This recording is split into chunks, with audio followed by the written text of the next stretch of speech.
Hello, English learners, and welcome to another lesson with English Pod. My name is Marco. And I'm Erica. And today we're bringing you a great Christmas lesson. That's right. We've got a lot of Christmas vocabulary in today's lesson for you. Yeah, it's almost Christmas time, so everyone is getting into the spirit, especially here at English Pod. So we're going to teach you a little bit more about this. Speaking of the spirit, I think it's time for us to look at our vocabulary preview. Vocabulary preview.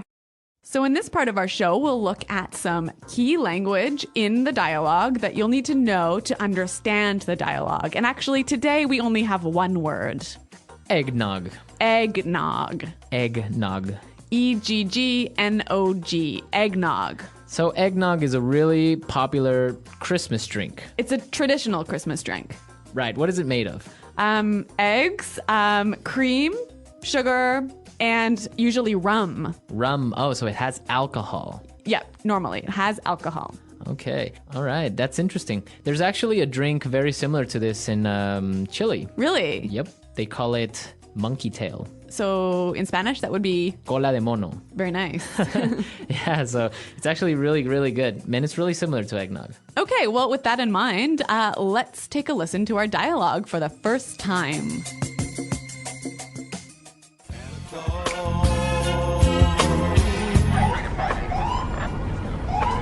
I hate working on Christmas Eve. Whoa, get a load of this guy.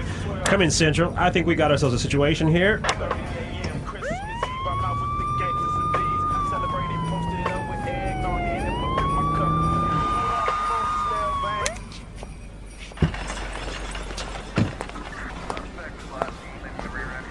License and registration, please. Have you been drinking tonight, sir? I had one or two glasses of eggnog, but nothing else. Step out of the vehicle, please. Sir, what do you have in the back? Just a few Christmas gifts. 'Tis the season, after all. Don't take that tone with me. Do you have an invoice for these items? Oh, no. I make these in my workshop in the North Pole. You are under arrest, sir. You have the right to remain silent. You better not pout. You better not cry. Anything you say can and will be used against you. You have the right to an attorney. If you can't afford one, the state will appoint one for you. Do you understand these rights that have just been read to you? You can't take me to jail. What about my sleigh? It's Christmas Eve. I have presents to deliver. Rudolph, Prancer, Dancer, get help! Well, I did not see that one coming. That was interesting. Santa Claus is being taken to jail. What's going to happen next, Marco? I don't know. We'll talk about that in a little while. Let's take a look at some language from this dialogue. Language takeaway. So the first word that we have on our language takeaway today is vehicle. Vehicle. Vehicle. Vehicle. So this is a vehicle.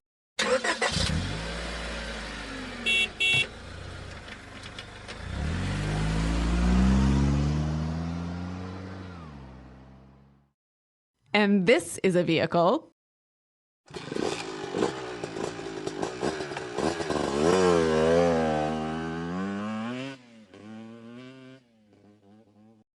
And this is a vehicle.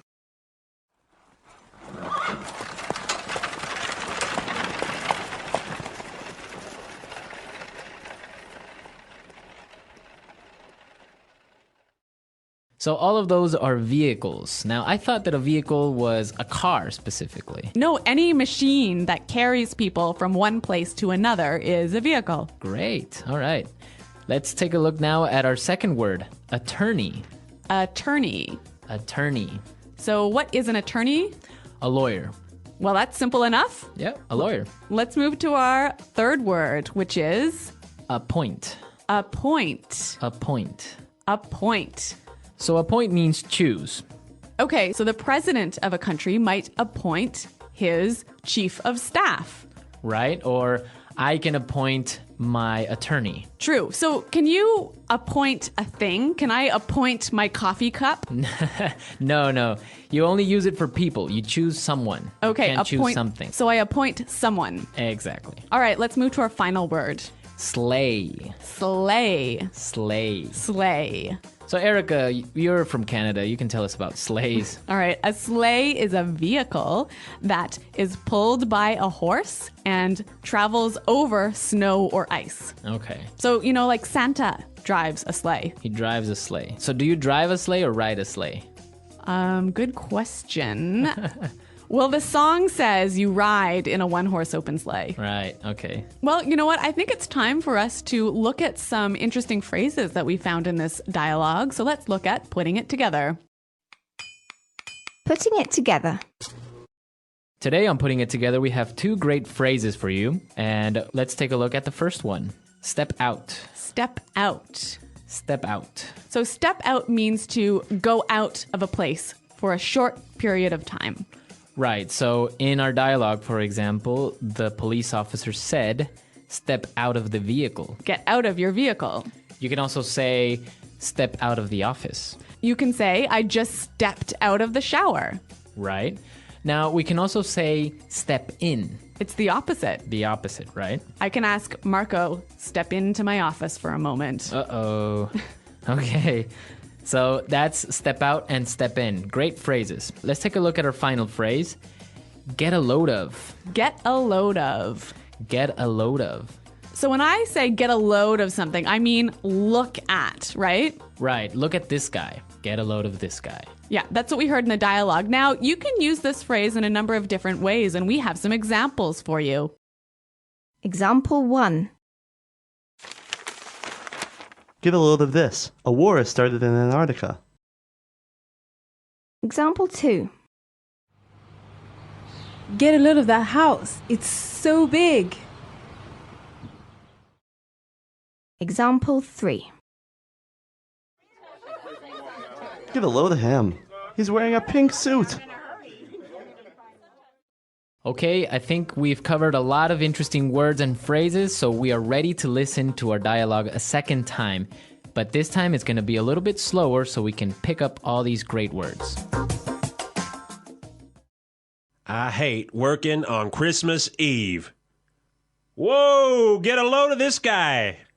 Come in, Central. I think we got ourselves a situation here. License and registration, please. Have you been drinking tonight, sir? I had 1 or 2 glasses of eggnog, but nothing else. Step out of the vehicle, please. Sir, what do you have in the back? Just a few Christmas gifts. 'Tis the season, after all. Don't take that tone with me. Do you have an invoice for these items? No. I make these in my workshop in the North Pole. You are under arrest, sir. You have the right to remain silent. You better not pout. You better not cry. Anything you say can and will be used against you. You have the right to an attorney. If you cannot afford one, the state will appoint one for you. Do you understand all these rights that have just been read to you? You can't take me to jail. What about my sleigh? It's Christmas Eve. I have presents to deliver. Rudolph, Prancer, Dancer, get help. Okay, so we noticed some really great words and phrases, and with this, now we can start with some Fluency Builder. Fluency Builder. Today on Fluency Builder, we have two great phrases that you can use to sound a little bit more natural when you speak. That's right. Our first phrase you can use if you want to say, don't speak to me like that. Don't take that tone with me. Don't take that tone with me. So you often hear this phrase coming out of the mouth of a mother or a father. Yeah, when their children are maybe talking back. Yeah. Don't take that tone with me, young man. I used to get that a lot. Really? Yeah. Sorry about that. Okay, our second phrase, we use it when we have a problem. The phrase we heard in the dialogue was, I think we've got ourselves a situation here. Let's listen to another example. Houston, we've got ourselves a situation here. Houston, we've got ourselves a situation here. Sometimes I use this phrase when I want to tell my boss that I have a problem. I might say, "Boss, I've got a bit of a situation. Can you help me with it?" Okay. Yeah. I have a little bit of a problem. Yeah. Useful phrases, hey? Really useful phrases. Great stuff. So now we can listen to our dialogue a final time, and this time we can understand everything that's in it.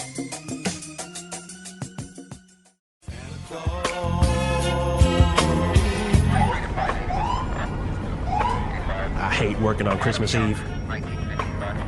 Whoa, get a load of this guy.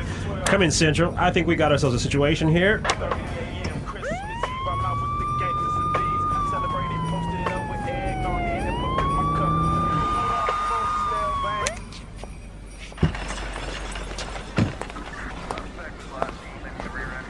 License and registration, please.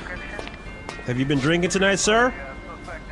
I had 1 or 2 glasses of eggnog, but nothing else. Step out of the vehicle, please. Sir, what do you have in the back? Just a few Christmas gifts. 'Tis the season, after all. Don't take that tone with me. Do you have an invoice for these items? Oh, no. I make these in my workshop in the North Pole. You are under arrest, sir. You have the right to remain silent. You better not pout. You better not cry. Anything you say can and will be used against you. You have the right to an attorney. If you can't afford one, the state will appoint one for you. Do you understand these rights that have just been read to you? You can't take me to jail. What about my sleigh? It's Christmas Eve. I have presents to deliver. Rudolph, Prancer, Dancer, get help! So when the police officer was arresting Santa Claus, he said something a little bit strange, hey? Yeah, he said, you better not pout, you better not cry. Now, are those part of the normal rights that a police officer reads? No. They're not part of the normal rights. It's actually from a Christmas song, so let's listen. Song to play there instead of us having to sing. Yeah, but that's great because if the children cry or if they are not good kids, then Santa Claus will not give them presents. Uh-oh. So that's why. Okay, listeners, I hope that you're not pouting. I hope you're not crying. But it's time for us to go. So be sure to go to our website at englishpod.com and be sure to leave all your questions and comments and maybe some of your Christmas stories. All right, thanks for listening. And until next time, Bye. Goodbye.